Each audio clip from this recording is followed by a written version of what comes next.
Bismillahirrahmanirrahim. Assalamualaikum warahmatullahi wabarakatuh.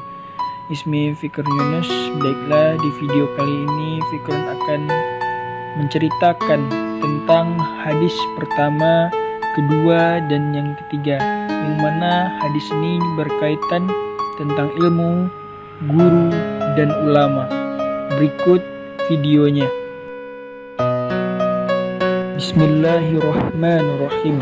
Ataitu Sofwan bin Asal al-Muradiyah faqala inni sami'tu Rasulullah sallallahu alaihi wasallam yaqulu ma min kharajin kharaja min baitihi fi talabil ilmi illa wada'a lahul malaikatu ajni hataha ridon bima yasna'u. Rawahu Ibnu Majah. Dari Sofwan bin Asal al-Muradi radhiyallahu anhu berkata, aku telah mendengar Nabi Shallallahu alaihi wasallam bersabda, tiada orang yang keluar dari rumahnya dalam mencari ilmu melainkan malaikat merendahkan sayapnya karena ridho dengan apa yang diperbuat. Di dalam hadis ini menjelaskan bahwa menuntut ilmu itu diwajibkan di atas seorang muslim, baik itu laki-laki dan itu perempuan, karena pada dasarnya ilmu itu menunjukkan jalan kepada jalan kebenaran dan meninggalkan kebodohan.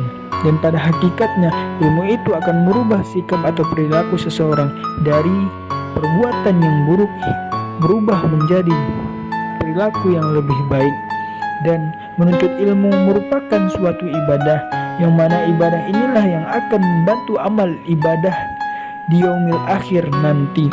Dan di hadis ini malaikat akan membentangkan sayapnya. Karena apa? Malaikat akan mendoakan orang yang menuntut ilmu sebagai doa untuk orang yang menuntut ilmu itu.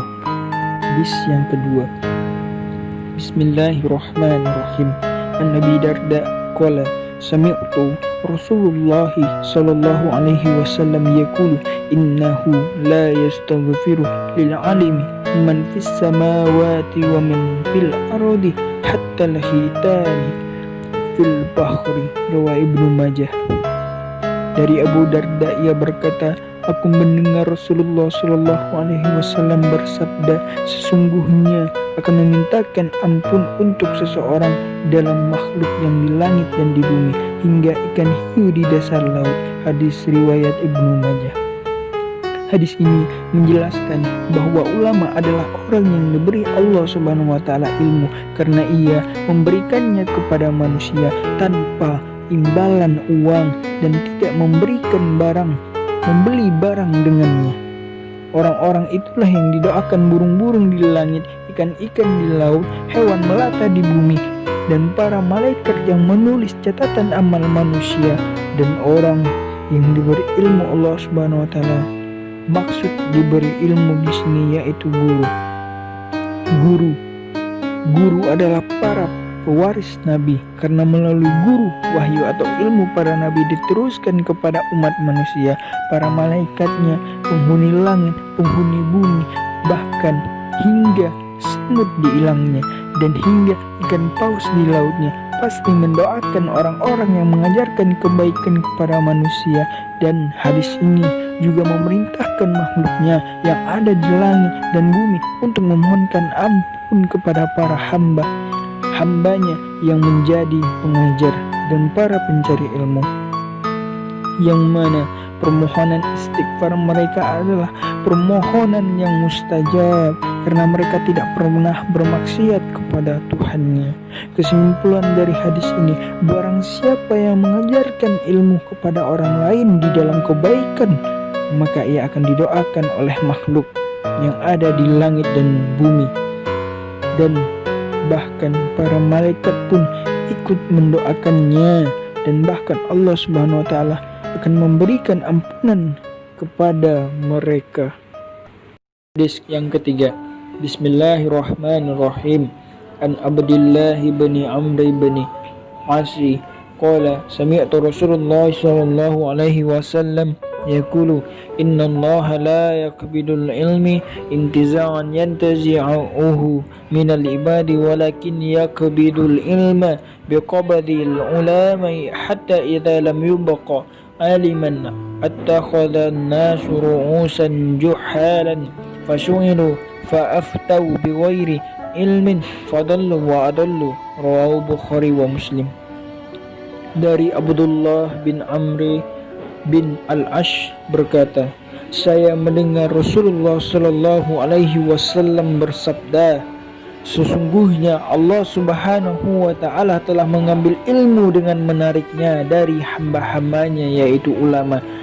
Akan tetapi mengambil ilmu itu dengan mewafatkan ulama, sehingga apabila tidak terdapat ulama, maka manusia akan menjadi orang-orang bodoh, menjadi pemimpin mereka. Lalu orang-orang bodoh itu akan dimintai fatwa, kemudian mereka berfatwa tanpa ilmu. Maka orang-orang bodoh itu menjadi sesat dan akan menyesatkan orang lain.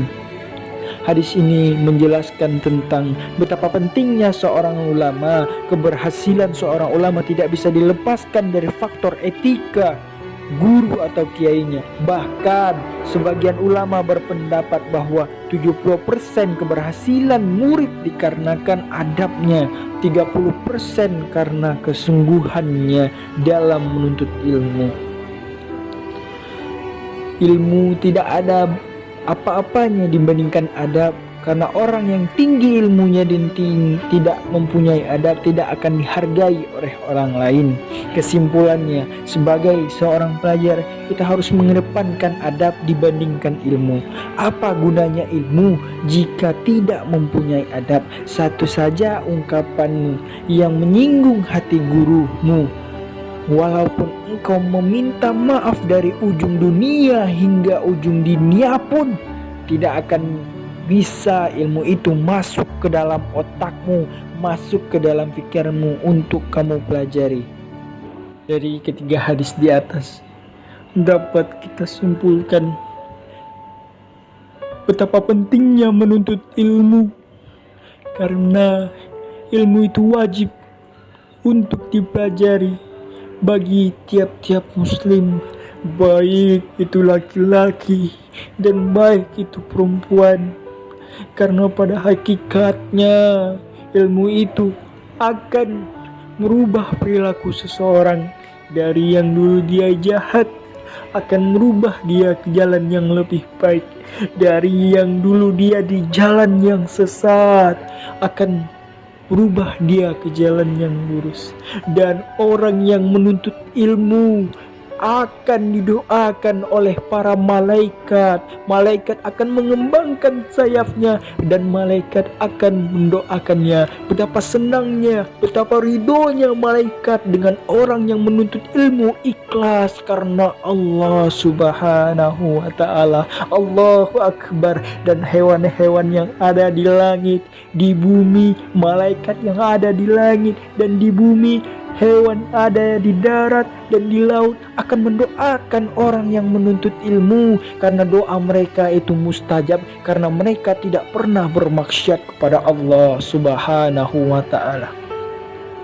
Guru adalah orang yang mengajarkan kita tanpa keluh kesah, yang apabila tidak kita mengerti kita boleh menanyakan kepadanya apa itu gimana dan bagaimana. Kita, guru adalah pahlawan tanpa jasa bagi kita. Guru yang mengajarkan pelajaran bagi kita, macam-macam pelajaran dia ajarkan kepada kita. Dan ulama sama seperti guru. Ulama adalah pemimpin yang saat ini susah untuk dicari. Karena apa? Orang akan memburuk-burukkan nama ulama, menjelek-jelekkan nama ulama, karena dia tidak suka dengan pemimpin yang amanah, pemimpin yang sidik, pemimpin yang tegas. Karena apa? Dia tidak akan bisa mengambil kesempatan dalam kesempitan.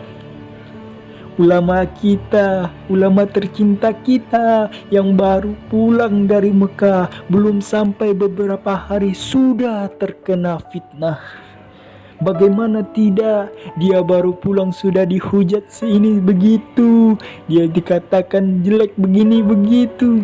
Kita bayangkan ulama kita yang disambut oleh umat muslim sebanyak mungkin di saat zaman seperti ini yang terdapat di Iqra, zaman corona, zaman kedustaan, yang dimana di saat ini rumah sakit yang awalnya penyakitnya cuman keletihan, dia bilang sakit usus buntu atau yang lainnya. Kita bayangkan betapa liciknya pikiran umat manusia sejak saat ini, betapa kizibnya dan betapa khianatnya umat manusia saat ini. Yang awalnya satu dia bilang 5, yang 5 dibilangnya 10. Wallahu alam bisawab. Dan kita lihat kejadian saat ini, seorang anak hafiz Quran, dia dikatakan anak radikalisme. Karena apa? Karena dia mengatakan agama Islam itu agama yang sesat, yang akan mengajak orang ke jalan yang sesat dan akan membunuh orang.